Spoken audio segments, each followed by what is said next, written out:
Bueno, muy buenas tardes, buenas noches a todos. Ve ahí en el chat que tenemos invitados internacionales, entonces nos agrada bastante. Un gusto que estén con nosotros.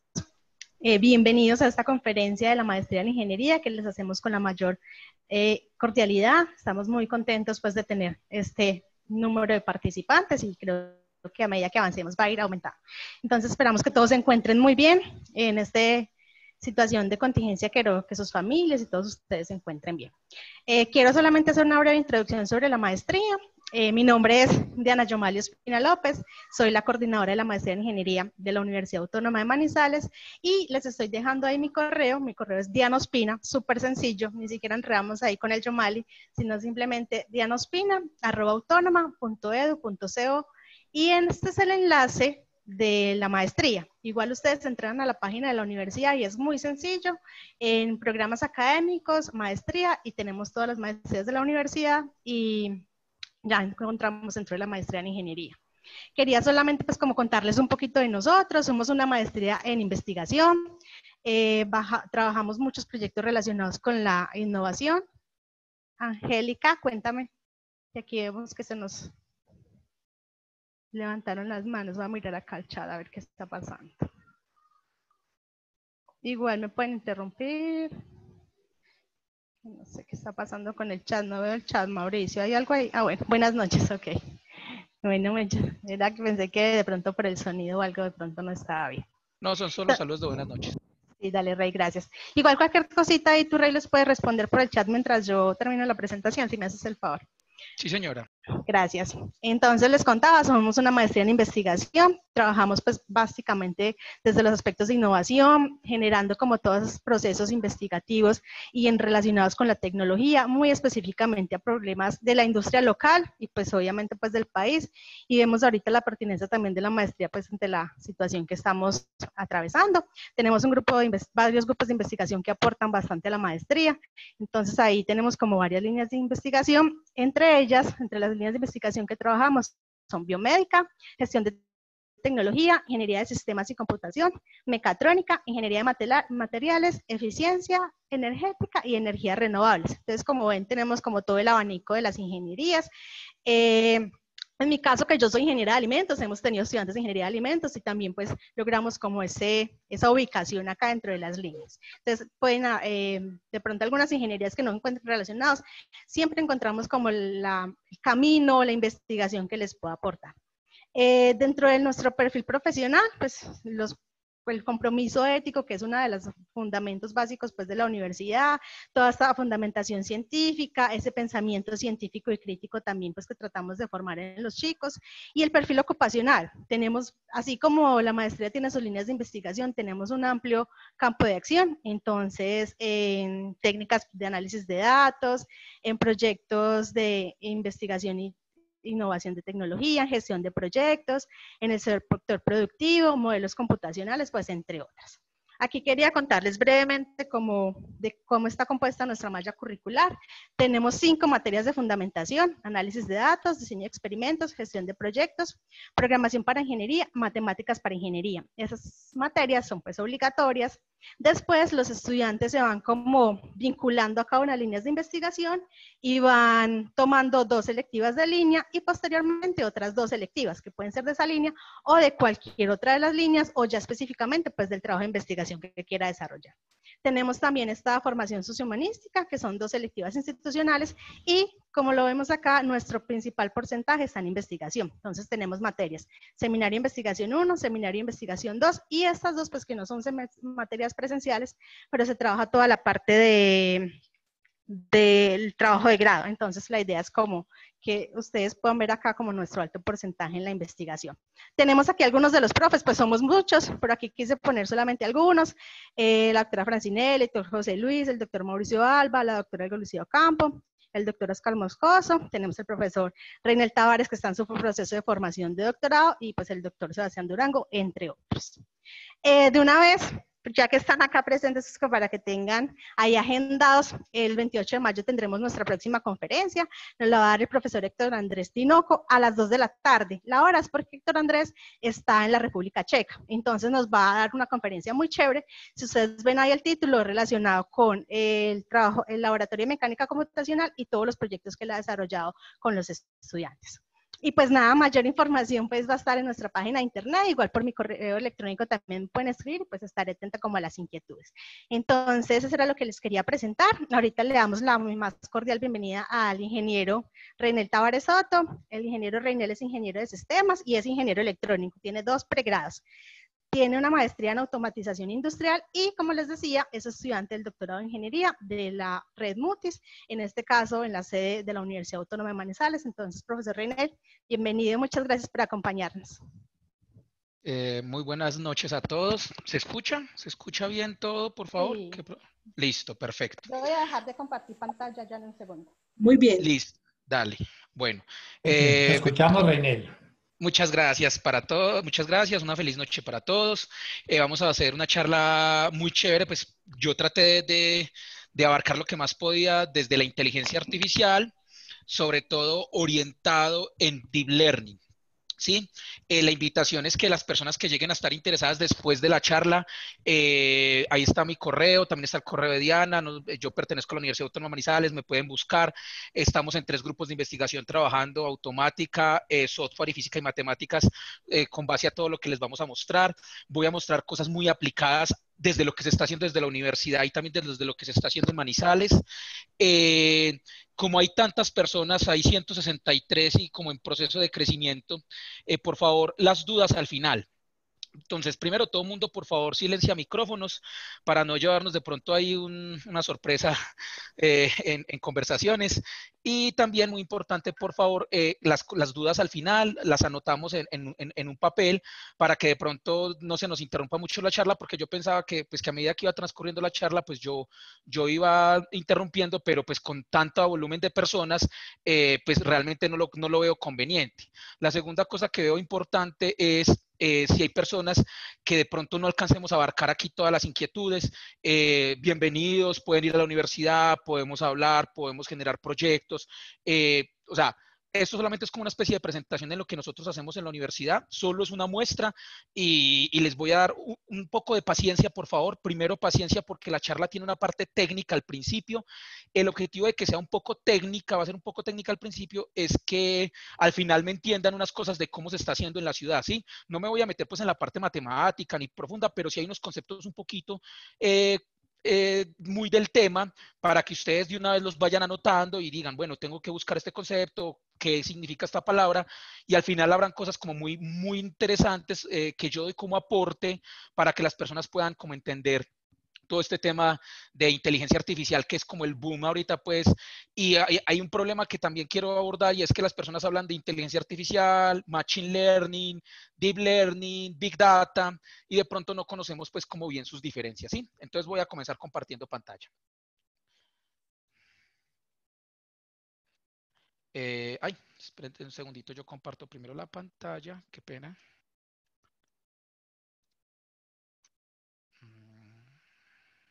Esta pantalla.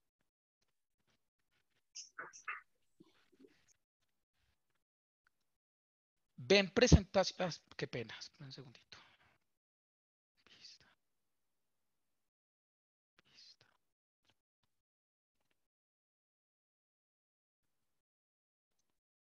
¿Ven la pantalla completamente con la presentación? Perfecto. Perfecto, muchas gracias por responder. Bueno, entonces vamos a comenzar. Yo muevo esta cosita para acá, que me estorba un poquito. Listo. Las dudas, no, por favor, en el chat, no. Las dudas me las pueden preguntar luego al final, hablando, por favor, para que de pronto no se extienda mucho ahí, pues, como el proceso del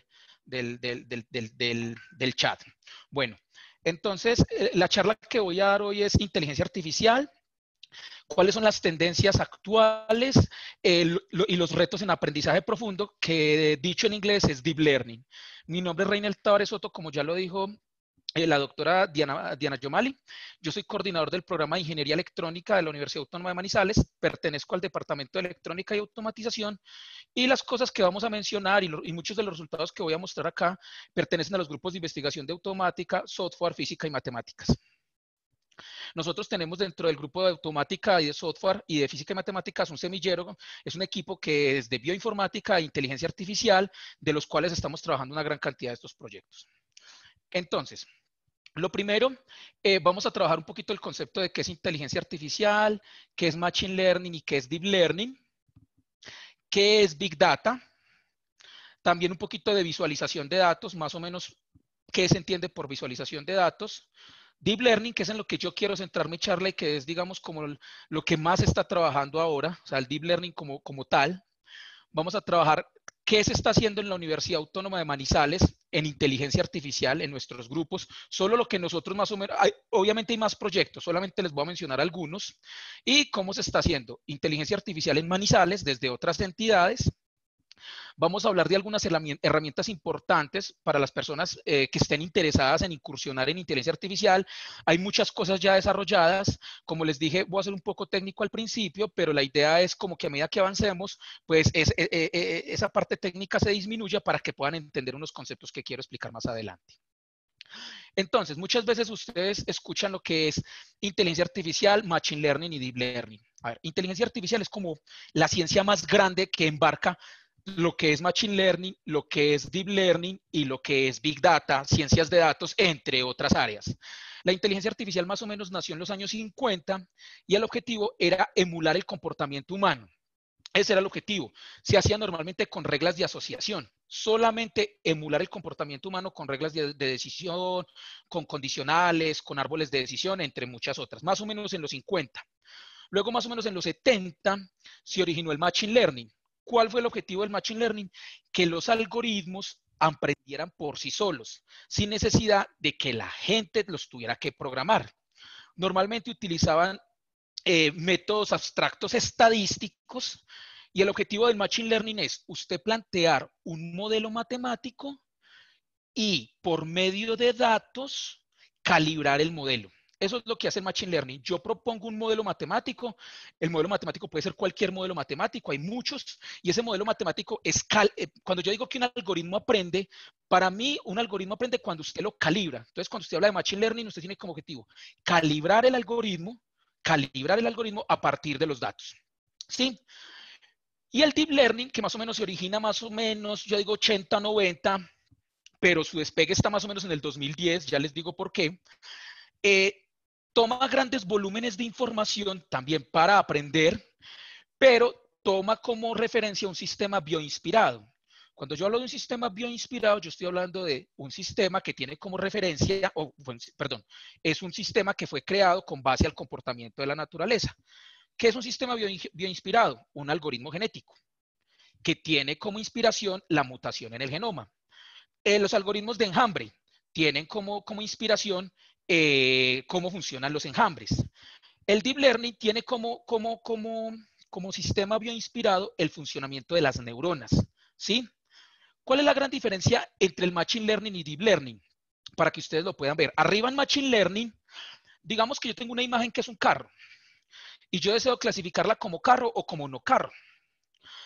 La diferencia más grande entre Machine Learning y Deep Learning es que los algoritmos de Machine Learning, cuando usted los quería calibrar, necesitaba primero de una extracción de características donde normalmente usted necesitaba de un experto.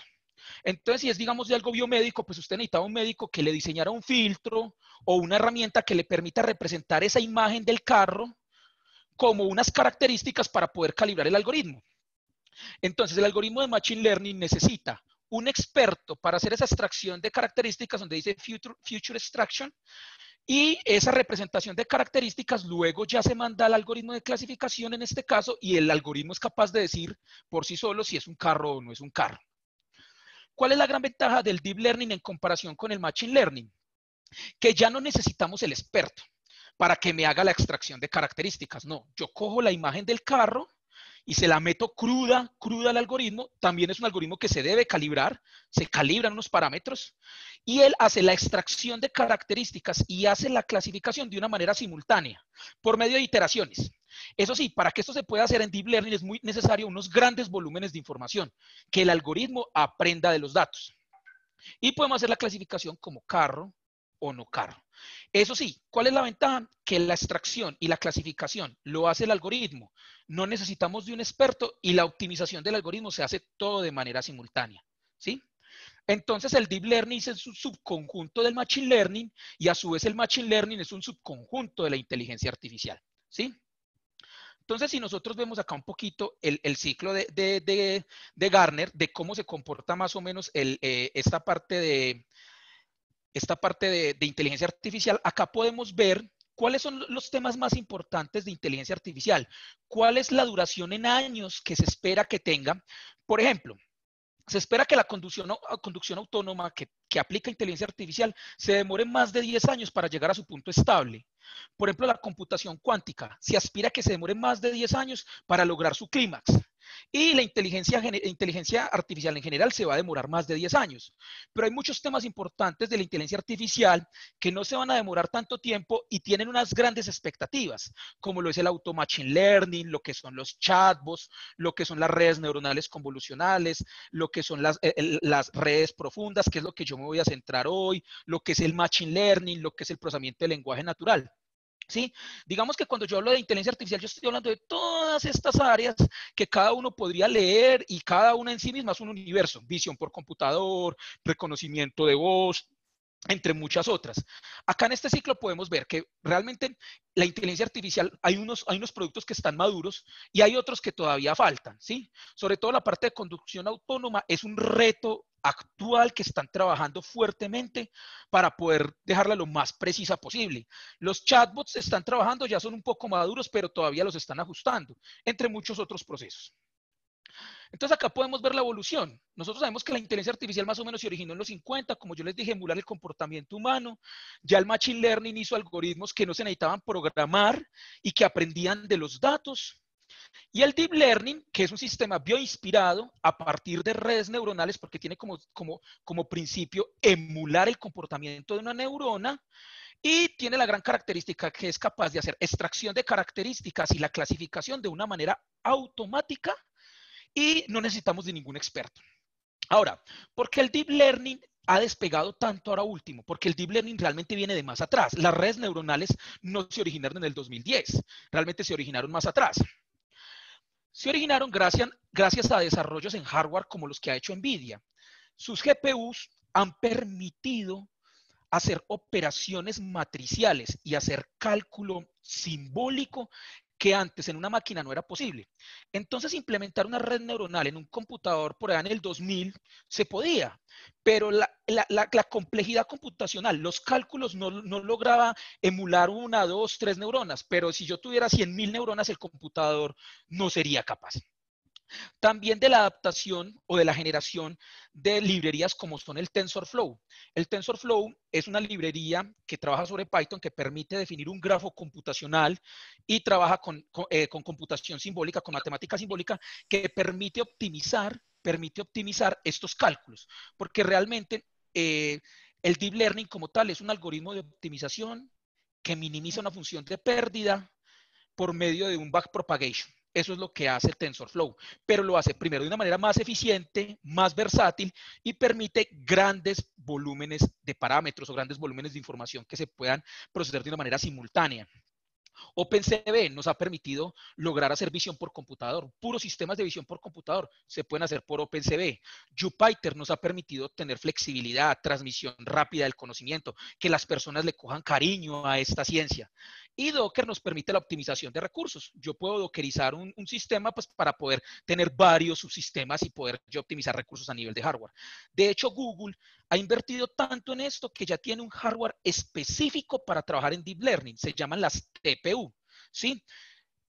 Resumiendo esta parte es, el Deep Learning del 2010 en adelante ha despegado fuertemente por los avances de NVIDIA en GPU que permite que los cálculos computacionales sean de millones, de entrenar millones y millones de parámetros y gracias a librerías como TensorFlow que permiten implementar redes neuronales de una manera más eficiente y más versátil. Eso como para dejárselos ahí claro. Ahora, hablando un poquito de tipos de Machine Learning, desde el Machine Learning yo puedo trabajar desde un aprendizaje supervisado o desde un aprendizaje no supervisado. Cuando nosotros hablamos de un aprendizaje supervisado, como para que todas las personas puedan entender en la conferencia, es que la data ya viene tagueada o viene con una etiqueta. Supongamos que yo estoy en un hospital y yo quiero definir si una persona tiene cáncer o no tiene cáncer por unas imágenes. Entonces yo puedo decir, vea, yo ya tengo 100.000 imágenes, las cuales se les ha definido por medio de un experto si tiene cáncer o no tiene cáncer. 100.000 imágenes en mi base de datos. Y yo, bueno, deme esas 100.000 imágenes, yo voy a calibrar un algoritmo de Machine Learning y cuando llegue una nueva imagen, pues me va a decir si tiene cáncer o no. Como esas imágenes ya estaban etiquetadas cuáles tenían cáncer y cuáles no tenían cáncer, se le conoce como un aprendizaje supervisado. ¿Qué es un aprendizaje supervisado? Cuando yo tengo en mi empresa la base de datos etiquetada con lo que yo quiero que haga. Entonces yo quiero saber cuáles son los mejores clientes, los peores clientes. Bueno, yo ya tengo una base de datos con ciertas columnas y ciertas características. Yo sé quién es bueno y yo sé quién es mal cliente. Listo. Como ya me tienes esa información etiquetada, yo puedo calibrar el algoritmo para que él pueda extraer desde ahí algunos patrones y cuando me llegue uno nuevo, automáticamente él pueda hacer la clasificación. Desde el aprendizaje supervisado yo puedo hacer dos tareas muy importantes. Lo que se llama la clasificación, que es la que más he venido hablando, pero también podemos hacer actividades de regresión, que es que ya yo pueda predecir, por ejemplo, el comportamiento de una curva, o que yo pueda predecir el valor continuo, por ejemplo, de una casa. ¿Cuánto vale una casa? Esa casa vale 150 millones, 150.5, qué sé yo. Entonces, yo puedo hacer desde el aprendizaje supervisado tareas tanto de clasificación como de regresión. Y recuerde que para que sea supervisado es porque la data viene ya etiquetada previamente. Y cuando llegue nueva data, él con base a lo que yo tenía anteriormente, va a clasificar o va a hacer un proceso de regresión. ¿Qué se habla de la data no etiquetada? Cuando yo tengo una data no etiquetada, yo hago aprendizaje no supervisado. Que yo tengo una gran cantidad de características de una data y yo digo, venga, yo no sé eso qué hace. Entonces, normalmente uno utiliza técnicas de clustering como para que dentro de los datos ellos puedan encontrar patrones y se puedan agrupar. Y usted ya, por medio de su análisis, usted puede decir, ve, acá me generé unos clústeres muy interesantes que eran una información que yo de pronto no conocía. Entonces, es muy importante conocer esa terminología en Machine Learning, cuando usted le hablen de aprendizaje supervisado o no supervisado, y si el problema suyo va a ser un problema de que va a clasificar o va a ser un problema de regresión, como lo que vemos acá, o si vas a hacer un problema de clustering que vas a agrupar. Todo depende, todo tiene su razón de ser, depende de lo que ustedes quieran hacer, pues van a hacer uno o el otro. Entonces ya tienen más o menos claro de qué es Machine Learning y de qué es Deep Learning, ¿sí? Y de qué es inteligencia artificial en general. Pero ahora vamos a hablar de qué es Big Data. Hablan muchas veces de Big Data o Data Mining o minería de datos. ¿Realmente qué es Big Data? Big Data consiste en extraer conocimiento que normalmente no se ve a simple vista de grandes volúmenes de información. Si usted tiene un gran volumen de información, usted puede coger y meterlo a algoritmos de Big Data que ya están, cierto software que hace eso, y le extrae conocimiento. Por ejemplo, en Estados Unidos incrementaron la venta de cerveza en los supermercados al colocar las cervezas al lado de los pañales. Se dieron cuenta que los papás cuando estaban en ese proceso de que el hijo estaba creciendo y estaban en el cambio de pañales, tomaban mucha cerveza. Y el colocar la cerveza al lado de los pañales incrementaba las ventas de la cerveza. Eso no se sabía si alguien lo hubiera analizado o algo, no era fácil. Ellos lo hicieron con técnicas de Big Data, extrajeron conocimiento que ellos no conocían a partir de grandes volúmenes de datos. Por eso cuando uno llega a una empresa le dice, vamos a hacer unas técnicas de Big Data o de minería de datos, usted puede tener una gran cantidad de información sin valor en su empresa. Y muchas personas de las que están, porque hay una gran cantidad de asistentes, pueden tener grandes volúmenes de información en sus empresas que pueden estar en un data warehouse, que están por ahí almacenadas, que normalmente no representan valor para ustedes. Pero cuando usted le aplica técnicas de Big Data, ya empieza a tomar valor. Y usted dice, yo no sabía que yo podía extraer ese conocimiento de mi información que no representaba. como tal, conocimiento. Entonces ya sabemos que Big Data usted extrae conocimiento de grandes volúmenes de información. Con el Deep Learning usted puede hacer una clasificación completamente automática o un problema de regresión completamente automático. Y con Machine Learning usted también hace problemas de clasificación o de regresión, pero necesita a veces de un experto para que le ayude en la extracción de características. Entonces ahí ya tenemos un poquito la diferencia entre qué es Big Data, Machine Learning, Deep Learning. Y la inteligencia artificial pues es todo lo que se engloba dentro de todas estas técnicas y otras que no estoy mencionando. Ahora, un poquito de visualización de datos. A ver, es muy importante que cuando ustedes tengan grandes volúmenes de información, lo primero que traten de hacer es visualizarla. ¿Por qué? Porque desde ahí nosotros, como nosotros tenemos una gran capacidad de razonar, podemos extraer conocimiento solamente con la visualización, sin necesidad de ser expertos. Si usted visualiza los datos, puede extraer conocimiento. Por ejemplo, ahí se puede ver cómo es el flujo de conexiones de aeropuertos, de 3.200 aeropuertos, y se puede, por ejemplo, concluir que Europa sigue siendo como esa ancla para poder hacer conexiones de todos los aeropuertos del mundo. ¿Sí? Y solamente con la visualización, uno solamente con la visualización lo puede hacer. ¿Cuál es el problema que tienen con visualización? Que la visualización, pues, si el fenómeno es hiperdimensional, es decir, si tiene muchas dimensiones, pues a usted le toca o graficar algunas dimensiones que usted pueda graficar, o ya no lo puede visualizar. Nosotros podemos ver máximo 3 dimensiones. Entonces tendría que elegir algunas dimensiones para usted verlas o no poder ver nada. ¿Sí? Bueno, entonces ahora sí me voy a centrar en la charla. Sigue el core de lo que queremos hablar, Deep Learning o aprendizaje profundo.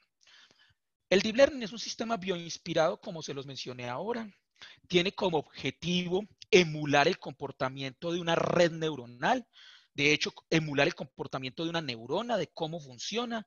Realmente una neurona se le da un impulso por las dendritas, pasa por el axón y luego hay como una activación de la neurona para transmitir el impulso a otro lugar. Más o menos así funciona una neurona. Esta es la reducción de una neurona a nivel matemático en Deep Learning. Tengo las entradas, yo lo que hago es hacer una multiplicación muy sencilla por unos pesos, que se llaman unos pesos, luego le aplico un sesgo y luego aplico una función de activación. ¿Dónde está el poder del Deep Learning? Además de que ya es automático, porque es algo que nos tiene que quedar, de que es automático, que yo no necesito ningún experto, esta parte de la función de activación. Esa parte de la función de activación permite que las redes neuronales sean no lineales.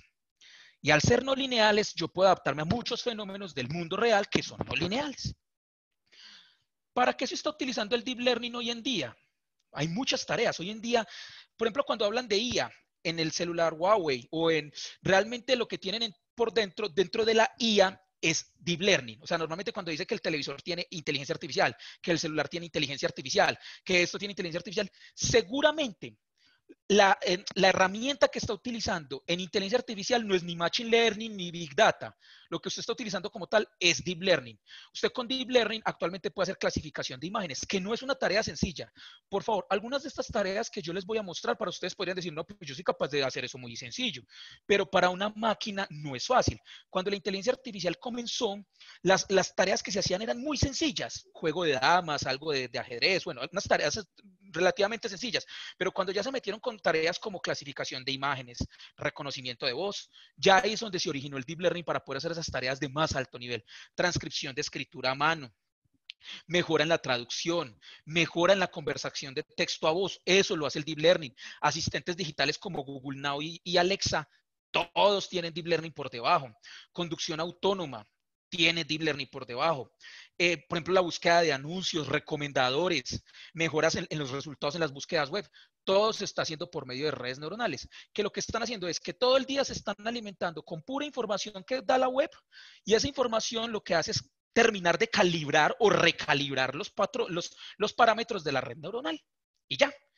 Realmente lo que uno hace en Deep Learning es entrenar unos pesos. Vea, si quieren resumirlo, es unos pesos para que cuando multiplique el valor por el peso, dé un valor. Eso es lo que usted hace, entrenar unos pesos, no hace más nada, mediante un algoritmo de optimización. Obviamente, pues habría que sentarse uno a echarle la matemática y entender el algoritmo que se utiliza de optimización, bueno, entre otras cosas. Pero yo estoy tratando de ser lo más genérico posible para que las personas pues se lleven una idea. Ahora, dentro del Deep Learning hay unas redes muy poderosas, que se llaman redes neuronales convolucionales, muy poderosas. Estas redes son filtros y esos filtros tienen la característica de ser jerárquicos. Para explicarlo fácil, una red neuronal convolucional también es un sistema bioinspirado y tiene como objetivo emular el comportamiento del ojo, la visión humana. Nuestra visión se ha demostrado que es jerárquica, es decir, nosotros primero vemos un bordecito, luego vemos una estructura más compleja, luego vemos otra estructura más compleja hasta llegar, digamos, a un objeto. Entonces, las redes neuronales convolucionales tienen ese objetivo. Se le van aplicando filtros en capas, se van colocando capas, como se ve ahí el dibujo que es un poco confuso, pero a ustedes les queda, digamos, la iniciativa de ir a buscar más de redes neuronales convolucionales porque son hermosas, es lo que más trabajo yo. Esas redes neuronales convolucionales les va a permitir, ay, se me puso acá azulito. Esas redes neuronales convolucionales les va a permitir a ustedes procesar imágenes. Sobre todo, cuando ustedes hablen de redes neuronales convolucionales, si alguien les habla de redes neuronales convolucionales, es que están hablando o de procesamiento de imágenes o están hablando de procesamiento de señales. ¿Y cuál es el objetivo? Obtener información de una manera jerárquica. Y esa información de manera jerárquica es como funciona el ojo humano. Primero un bordecito, y luego un ojito, y luego el rostro. Y me detecta muchas tareas en procesamiento de imágenes, como por ejemplo, cuando usted va a clasificar un gato, pues usted puede ver una imagen y muy sencillo, es un gato. ¿Usted cómo sabe desde una máquina hacer eso? La verdad no es fácil. La verdad no es fácil.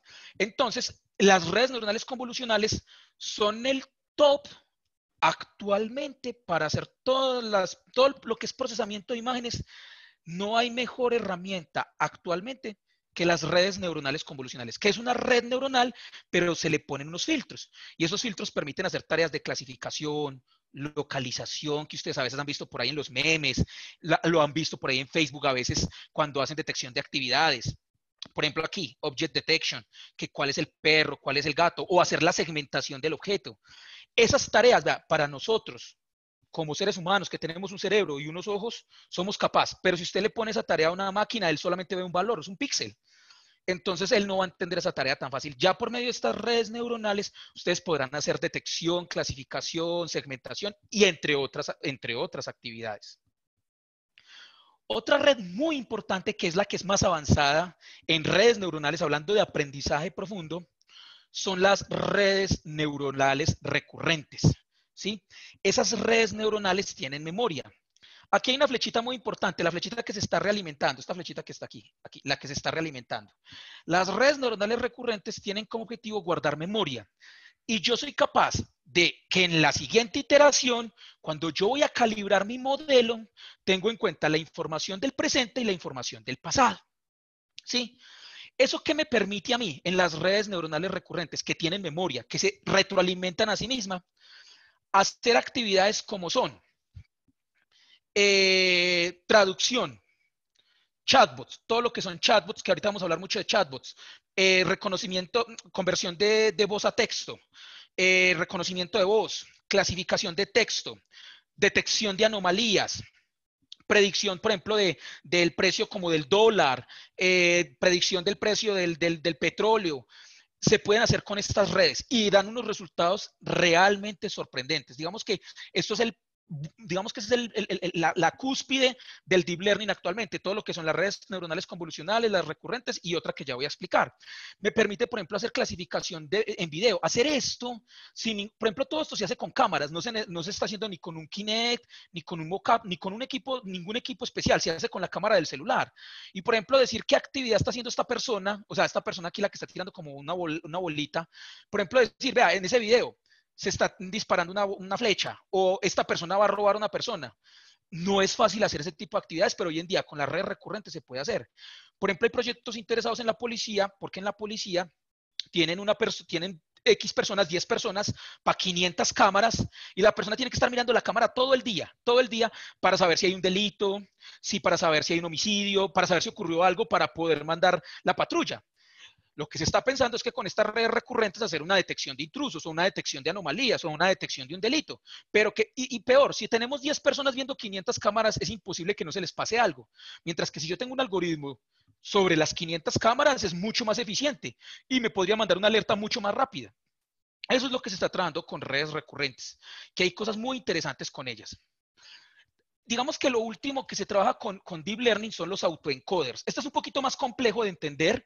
Los invito a que lean un poco sobre autoencoders, también son muy importantes. Bueno, también hay otras estrategias que se están trabajando, pero no las voy a mencionar porque se vuelve muy densa la charla. Pero ¿qué hace un autoencoder? Que lo que usted le mete a la entrada lo reconstruye a la salida. Ese es el principio de funcionamiento, no más. Lo que usted le meta a la entrada lo reconstruye a la salida. Entonces usted tiene aquí unas neuronas, estos son neuronas, para que entiendan, esto es una red neuronal. Bueno, codifica la información y luego la decodifica. Y usted dirá, venga, lo que usted mete a la entrada lo reproduce a la salida, ¿para qué servirá? Primero, mire que si usted mira en la red, siempre se comporta así. Primero va reduciendo hasta que llega a un cuello de botella y luego vuelve y ¿cómo digo yo? Se proyecta, vuelve y se ensancha.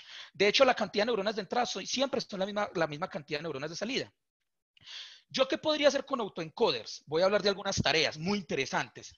Yo podría hacer una reducción de dimensionalidad, es decir, si ustedes miran, este honguito puede estar representado por todas estas características de entrada, pero si yo tomo esto de aquí, eso también me representa todas las características. Es decir, ustedes pueden tener en su negocio un problema que está representado por 10.000 características, pero por medio de un autoencoder es capaz de reducirlo a 2 características. Y una gran ventaja, por ejemplo, con respecto a los que conocen un poco, que es PCA, que también con Principal Component Analysis. Este tiene una gran ventaja y es que tiene no linealidad. Esa es una gran ventaja porque los autoencoders funcionan muy bien. Entonces sirve para compresión de imágenes, porque si ustedes miran en esa parte angosta, yo podría tomar la imagen.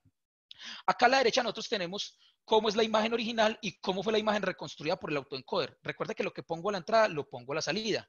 También puedo hacer eliminación de ruido. Si ustedes miran, por ejemplo, yo tengo acá una imagen con ruido y después de meterla al autoencoder, me la limpió. Importantísimo, generación de imágenes o generación de data. Muchas veces ustedes dirán en su empresa, no, pues imagínense que yo tengo muy poquita data. Para ello hay muchos algoritmos de generación de data sintética, se llama data augmentation. Hay muchos algoritmos. Uno que les puede servir o una herramienta que les puede servir es un autoencoder. Cuando ustedes quieran generar data, por ejemplo, aquí a la derecha, eso es data augmentation, es una generación de mucha data por medio de un autoencoder. También puede servir para detección de anomalías, como lo que reproduce a la entrada es lo mismo que reproduce a la salida. Cuando él ve algo raro, saca un valor raro. Eso serviría mucho, por ejemplo, para detección de calidad, entre otras cosas que vamos a hablar ahorita. Y sistemas de recomendación, porque las características de muchas personas iguales me darán una recomendación igual. Entonces, cuando llega una persona similar, le dará una recomendación similar. Hay un problema actualmente, yo no sé, para que consulten, y creo que Amazon, Google, Microsoft están trabajando en lo que se llama el deepfake. Deepfake es que por medio de redes neuronales son capaces de sintetizar imágenes que son completamente reales. O sea, no son reales, se ven como si fueran completamente reales. Por ejemplo, si ustedes miran acá arriba, dice las imágenes reales.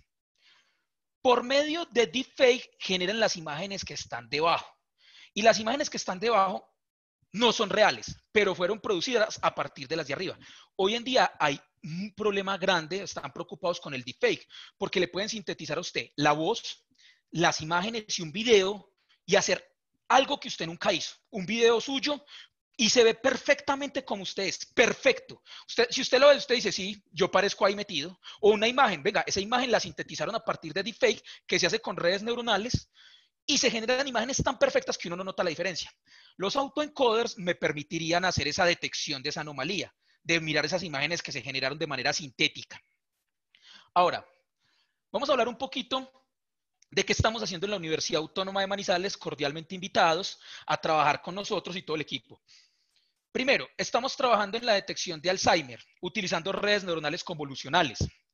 Nosotros cogemos radiografías en 3D, podemos hacer el análisis en 3D o en 2D, y lo que queremos es hacer la clasificación de Alzheimer.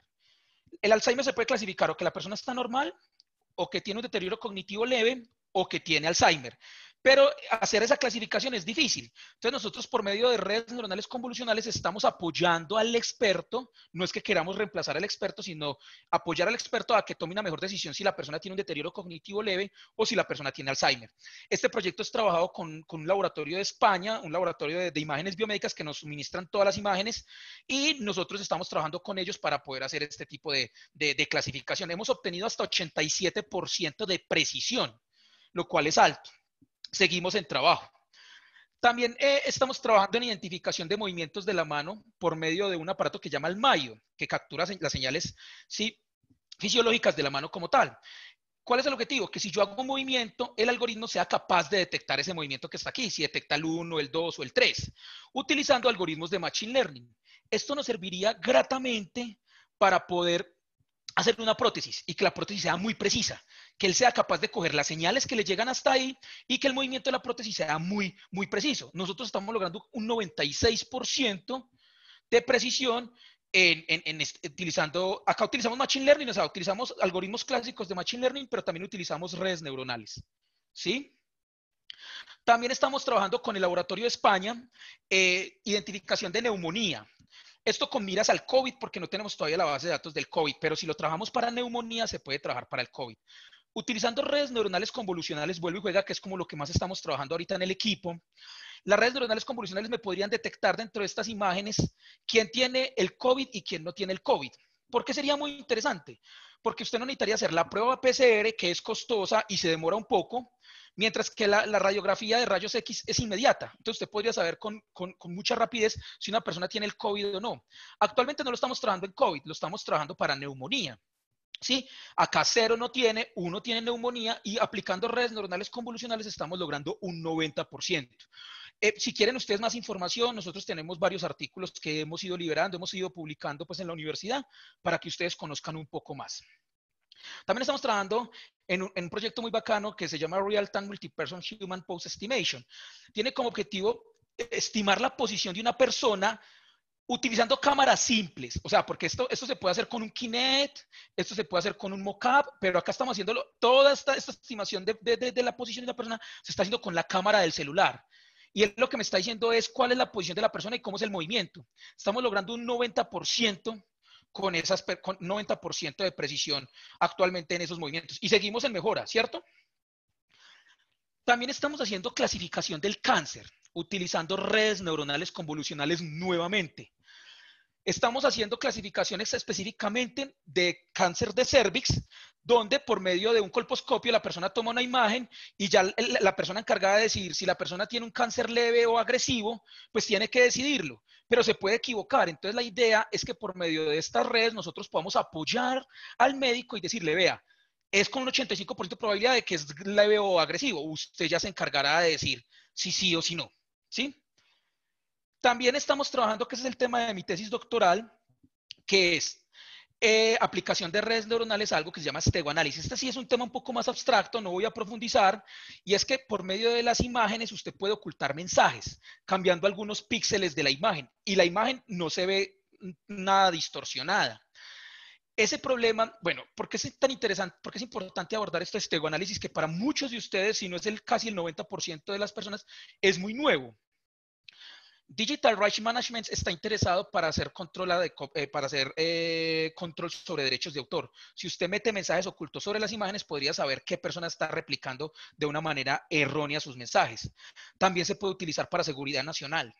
Y, por ejemplo, hay un mito, ¿cierto? Solo es un mito porque no está corroborado. Se dice que los atentados del 11 de septiembre, en las Torres Gemelas, los terroristas se comunicaron por medio de imágenes esteganográficas, que así se llama una imagen cuando tiene el mensaje oculto. Entonces, el objetivo que estamos trabajando acá no es la esteganografía, que no es ocultar el mensaje, sino el estegoanálisis, que es detectar si la imagen tiene o no el mensaje. Pero lo más brutal es que cuando usted le mete el mensaje, realmente no se ve la imagen, no se le ve ningún cambio. También completamente invitados a buscar un poquito sobre toda esta terminología. La conferencia está siendo grabada para que ustedes puedan retroalimentar, porque yo hablo un poco rápido. Entonces, si ustedes desean, pues ahí conocer algunos otros conceptos. Obviamente, las personas que estén interesados, bienvenidos y podemos continuar. También estamos trabajando un poquito de metagenómica y bioinformática. Realmente estamos utilizando técnicas de Machine Learning para hacer clasificación de bacterias in silico, que es muy difícil hacerlas. Pues, o sea, es difícil de hacer la clasificación de ese tipo de bacterias. Lo que se hace es coger el genoma de la bacteria y tratar de clasificarlo por técnicas de Machine Learning. Hemos obtenido una precisión aproximadamente del 91%. ¿Sí? ¿Cuál es el objetivo? Darle al médico cuál es la bacteria que se tiene, porque depende de la bacteria que tenga la persona, se le puede aplicar un antibiótico o no. Y hay muchas bacterias que son resistentes a muchos antibióticos. Entonces, el objetivo es darle la ayuda al médico para que pueda aplicar el antibiótico dependiendo de la clasificación que nosotros hayamos hecho in silico. Y el último paper que publicamos, que es un trabajo muy chévere, es que hicimos clasificación de cáncer, de varios tipos de cáncer, cáncer de ovario, cáncer de próstata, cáncer de seno, utilizando microarray de expresión génica. ¿Qué es un microarray de expresión génica? Usted puede coger los genes y volverlos un número, o sea, cuantificar la expresión de un gen. Cuando usted tiene cuantificada la expresión de un gen, usted puede, por medio de estos algoritmos de Machine Learning y Deep Learning, hacer la clasificación del tipo de cáncer que tiene la persona. Hemos logrado precisiones hasta del 95%. Lo último que estamos haciendo en la Universidad Autónoma de Manizales es trabajar con elementos transponibles. Es debido a un convenio que tenemos con Francia, donde el doctor Romain lo menciona acá, que es una persona que ha trabajado mucho con nosotros y le debemos dar las gracias. Él trabaja con unas estructuras genómicas, son porciones del genoma que se conocen como elementos transponibles, que están asociados a muchas cosas en plantas y a nivel humano se están asociando al cáncer, entre otras cosas. Hacer la estructura, la identificación y la clasificación de esos elementos es súper difícil, o sea, no es una tarea trivial. Entonces los investigadores en bioinformática están tratando de hacerlo desde técnicas de Machine Learning y Deep Learning. Realmente el estudiante de doctorado Simón Orozco es el que está trabajando específicamente en esto. ¿En qué vamos nosotros? Ya miramos cuáles son las métricas más apropiadas para poder hacer este tipo de cosas. La transformación, porque como estos son bases nitrogenadas, entonces estamos mirando si trabajamos la adenina y la timina como 0, 1 o menos 1 y 1. Ya más o menos tenemos identificados cómo vamos a hacer la codificación o la transformación para poder hacer el algoritmo de clasificación.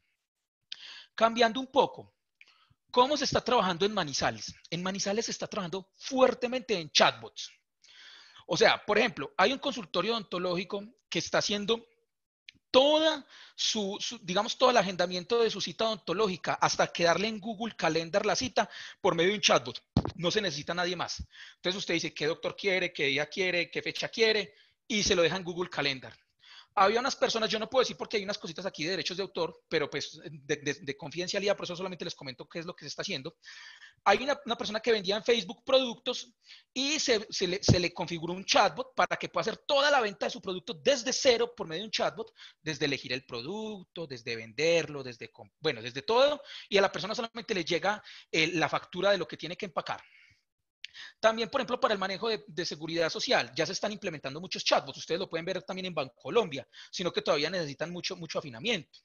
El manejo de planilla asistida se está haciendo en Manizales por medio de un chatbot que hace todo el manejo de la planilla asistida, el pago, si hay alguna modificación en la planilla asistida para seguridad social, se hace por medio de un chatbot. Y hay algunas empresas que ya están haciendo sus reportes, sus ventas, la producción y toda la información por medio de chatbots. Imagínense el gerente de una empresa teniendo un chatbot en el celular y le quiere preguntar en cualquier momento, está conectado a su base de datos, claro está. Venga, ¿cuánto es la venta al día de hoy? ¿Cuánto es lo que más se ha vendido? ¿Quién es la persona que más ha vendido? Y él solamente le tenga que preguntar el chatbot vaya y haga todo el análisis, haga la interpretación de la pregunta, porque lo duro aquí es la interpretación de la pregunta, porque la persona puede preguntar como quiera y él automáticamente le va a responder. ¿Qué más está haciendo en Manizales? Por visión por computador. Sobre todo cuando yo hablo de estas redes neuronales computacionales, cuando es todo lo que es visión por computador, se refiere a visión por computador, ¿sí? Todo lo que trata de emular el sistema de visión humana. Entonces, por ejemplo, para calidad de procesos, hay empresas que están haciendo la calidad de procesos, por ejemplo, con autoencoders. Entonces, usted le mete muchas prendas que están bien y luego le mete una que está mal y el autoencoder automáticamente la pilla. Dice, esta prenda tiene un imperfecto y de una manda una alerta. Por ejemplo, se está trabajando en compañías de taxis para poner una cámara y detectar si tiene o no tiene pasajeros, sin detectar quién sea, sino si tiene o no, para poder optimizar el recurso del taxi, de que realmente esté trabajando todo el tiempo. ¿Sí? De que el taxista de pronto no se vaya a relajar un poco. También se está haciendo, por ejemplo, el reconocimiento de facturas. Entonces, si usted le llega y le toma una foto a la factura para obtener toda la información y captación de información de un cliente. O, por ejemplo, cuando usted va en diciembre y le toca hacer colas que para registrar las facturitas y todo eso, que para ganarse el premio o el viaje, que eso lo único que tiene como objetivo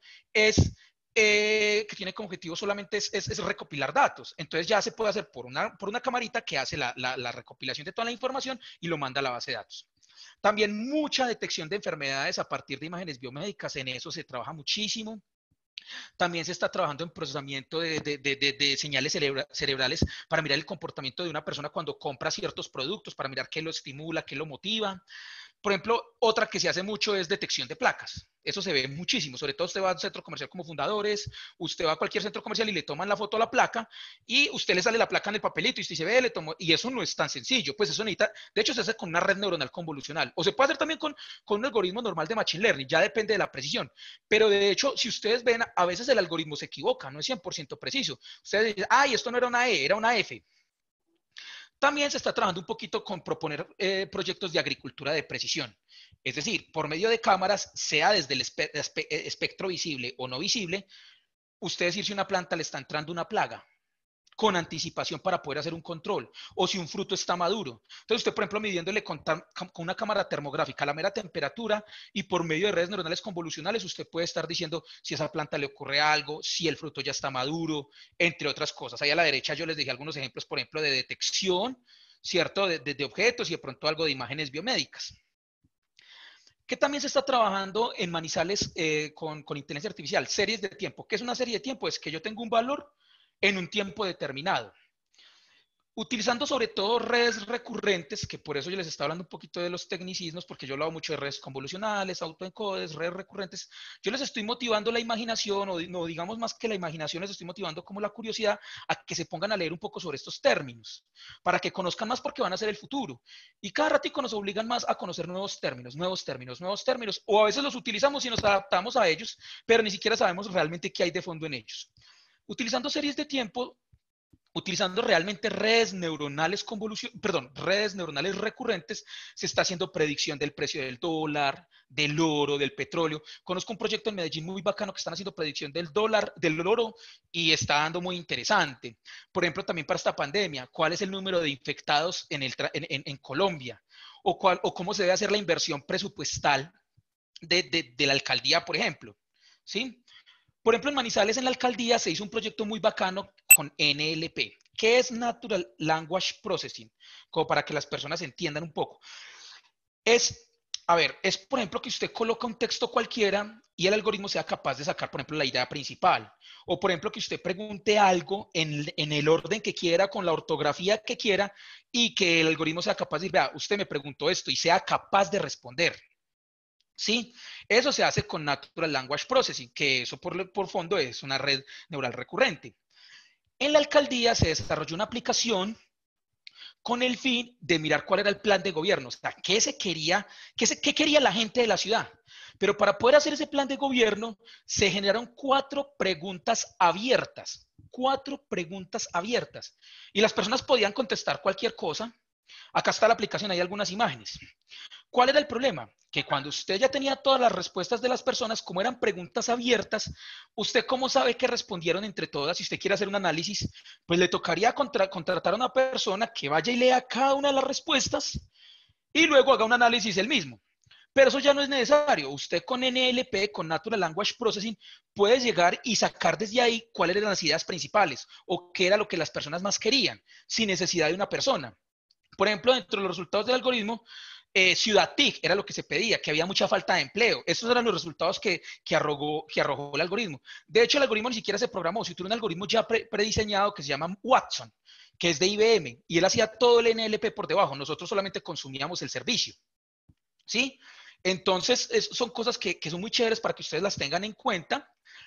Y como para ir terminando, algunas herramientas importantes para inteligencia artificial. Si están interesados en trabajar en chatbot, Dialogflow, que es de TensorFlow, que es de Google, es buenísimo. Microsoft Bot, Facebook Bot, Engine, todos funcionan muy bien. Funcionan sobre Messenger, sobre Telegram, sobre Skype o sobre Slack. Observación en el chatbot, si van a construir un chatbot sobre WhatsApp, pues todo el mundo quisiera sobre WhatsApp, pero no es tan fácil. No permite muchas cosas por el cifrado a punto a punto. Entonces, recomendación, si alguno de los oyentes va a hacer un chatbot para su empresa o para su trabajo o por una idea de negocio, por favor utilice o Messenger, Telegram, Skype o Slack. Si tiene que utilizar sí o sí WhatsApp, va a ser un poquito más limitado. Para minería de datos y Big Data hay herramientas clásicas como RapidMiner, Orange funciona muy bien, esta de Microsoft o Canime funcionan muy bien. Todas son abiertas, de hecho todas las que coloco son aquí abiertas, no hay que pagar nada. Para visión por computador, que ya saben que esto es redes neuronales convolucionales, y para series de tiempo, que son redes recurrentes, OpenCV sirve mucho para visión por computador. Python en general les va a servir para toda la inteligencia artificial, Keras, TensorFlow, PyTorch, que son librerías que permiten hacer todo esto de una manera mucho más flexible y mucho más eficiente. Para Natural Language Processing, que está hablando ahorita de NLP, Watson es buenísima, el de Microsoft también es buena, el de Google también es bueno para que los observen. Y de visualización, Tableau, Google Data, Qlik, Car2DB, Power BI, Kibana. Bueno, acá los que quieran la presentación también se las comparto, no tengo ningún problema si ven alguna información importante.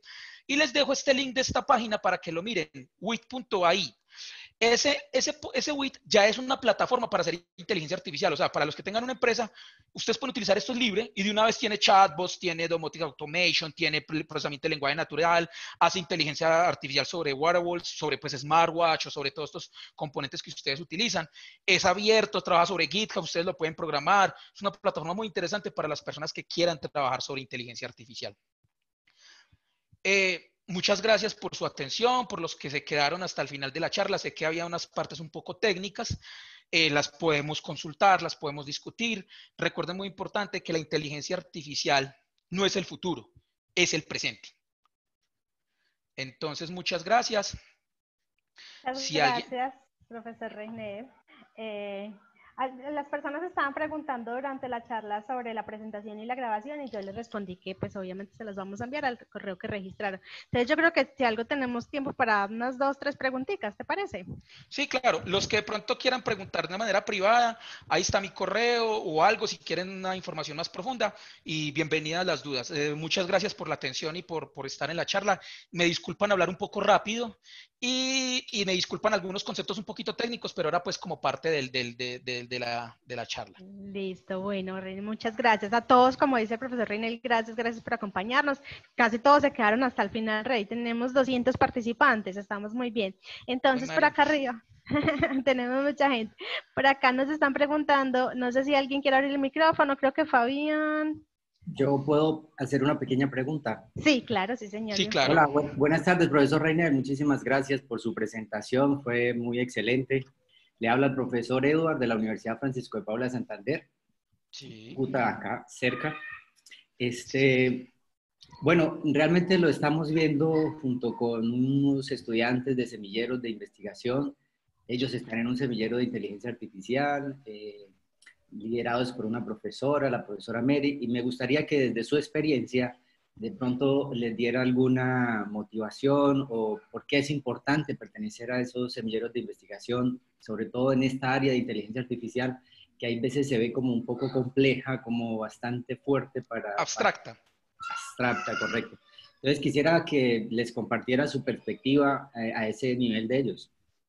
Me encanta esa pregunta muy buena. Mira, yo actualmente tengo un semillero de investigación, yo tengo cerca, pues, no solo yo, porque realmente lo lideramos varios profesores y ellos están por acá: Cristian Felipe Jiménez, Simón, Jorge Iván Padilla, Oscar Cardona, Reinel Tavares, varios lideramos el semillero y todos me han ido ayudando, ¿cierto? Entre todos vamos construyendo a que los muchachos trabajen.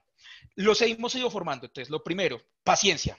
Es lo primero que se le dice a los muchachos: tengan paciencia, tienen que perseverar, estudiar, empezar desde abajo. Si desean, yo les mando un cronograma de qué cursos deben hacer para que empiecen, porque es un poco abstracto esto de inteligencia artificial y estas redes son un poquito caja negra. Entonces ahí es donde se vuelve un poco complejo.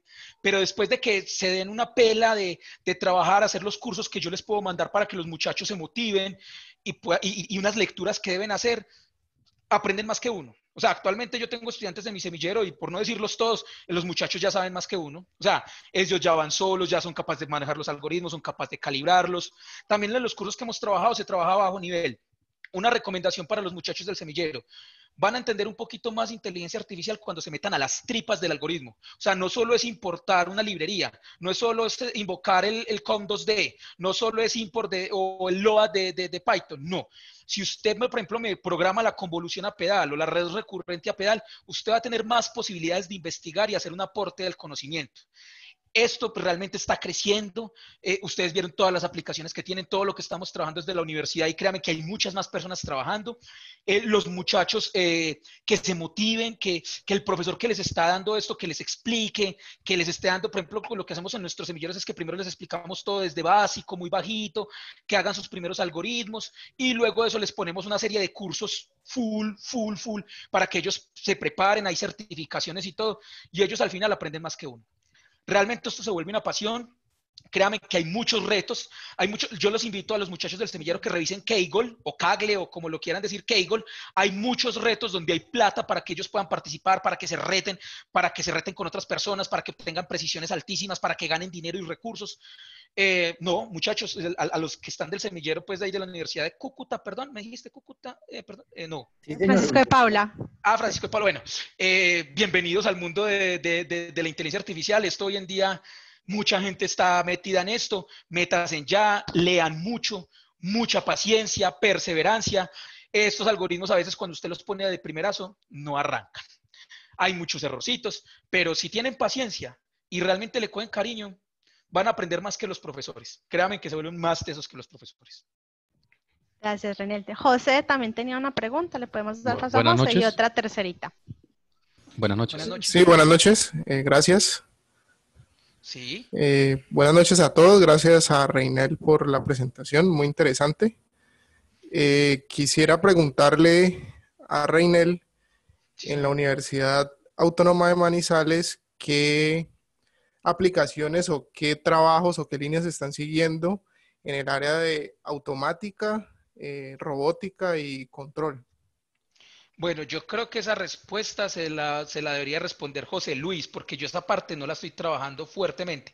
O sea, yo sé que nosotros tenemos varias personas que están trabajando en automática, robótica y control, pero no es mi fuerte, no es mi fuerte. Si tú lo deseas, el profesor José Luis, no sé si tú lo conozcas, José Luis Rodríguez, ellos sí están trabajando más en la parte por ejemplo, de BCI, por ejemplo, trabajando un poquito de BCI, en robótica, por ejemplo, para prótesis, están trabajando, pero no conozco mucho, porque no es mi campo. Entonces, si tú estás interesado en conocer con quién, qué cosas, ahí está mi correo, yo te contacto con las personas para que puedas trabajar un poquito más de la parte de control, robótica. Por ejemplo, el profesor Rubén trabaja mucho esa parte de robótica, IoT. Bueno, hay varios profesores en la universidad que realmente pueden aportarte. Yo no trabajo mucho esa parte, pero sí te puedo contactar por si estás muy interesado. Ok, muchísimas gracias. Muy Profesor amable. Reinel, buenas tardes, buenas noches. Fabián Campo desde Santa Marta. Pues muy Hola, apropiada su exposición. Quiero hacerle una pregunta. Nosotros desde acá en Santa Marta hemos estado trabajando y queremos, por medio de un proyecto de inteligencia artificial, hacer el tema de reconocimiento de gestos en algunos clientes y también capturar el tema de la voz para poder identificar o clasificar a estos clientes si es dependiendo de qué tipo de cliente es y ya el vendedor pueda tener algún tipo de información clave, si las pupilas están dilatadas, si su voz está de cierta manera hablando, haciendo un reconocimiento, si esa voz es una voz tenue o una voz que está entrecortada, entonces que le dé algunos recursos al vendedor allá en tiempo real a ese cliente. Entonces, en ese sentido va mi pregunta y es, hemos querido hacer la parte de alguna detección de gestos y si existen unas bases de datos de algunos gestos comerciales para poder tomar alrededor de unas 4,000 fotos de esos gestos y si también existe, bueno, en esa parte para poder ingresarla a esa red neuronal, pues lo que hemos querido es etiquetar cada una de esas fotos de esos clientes, poder llevarla a un software pues, de diseño. Pero lo que no me queda claro hasta el momento es cómo hacer ese reconocimiento de voz para identificar esos estados de ánimo del cliente de cierta manera y que eso nos pueda arrojar unos resultados. Si conoce algún enfoque, autor, un libro que nos pueda orientar, le agradecería muchísimo. Ahí está mi correo, yo te lo puedo responder por aparte, pero a nivel general, como para no dejar la pregunta en el aire, es bases de datos de gestos sí hay, de voz no creo. De gestos sí, pero de voz no creo. No, o sea, podríamos buscar en algunas que conozco. Pero yo creo que la tarea de ustedes va a ser dura, porque les tocaría coger los gestos y ustedes mismos decir, pasó, no pasó, o ustedes mismos etiquetarlas. De gestos hay De voz, como le digo, no sabría, pero lo mejor que podrían hacer es ustedes la propia captura. Eso va a ser tedioso, pero después de que ustedes tengan que hagan su propia captura para la voz y para los gestos, que para mí son dos sistemas como por aparte y luego se unen en un punto, yo puedo hacer ese entrenamiento, pero yo creo que la adquisición de la data es mejor que la hagan ustedes, para que ustedes porque es que también hay que tener en cuenta que los gestos de aquí no son los mismos de Francia. Entonces, si la base de datos es de Francia, realmente hay muchos rasgos que pueden ser diferentes en nosotros. Entonces, creo que ahí es un poco complejo. Pero nos podemos sentar, ahí está mi correo, yo con mucho gusto colaboro, miramos qué tipo de redes hay y qué bases de datos hay y podemos hacer eso. Entonces, para mí sencillo, una red recurrente para el procesamiento de voz, para mí una red neuronal convolucional para la detección del gesto, unir los dos en un mismo punto y de ahí mirar la etiqueta. Y la información, la etiqueta de la información la van a tener que hacer ustedes y la captura de la información la van a tener que hacer ustedes, lo cual va a ser complejo. Ok, muchísimas gracias. Reinel, tenemos acá otra pregunta de Paola Zárate. Yo creo que con esta pues podemos cerrar para no darles más tiempo. Dice Paola Zárate.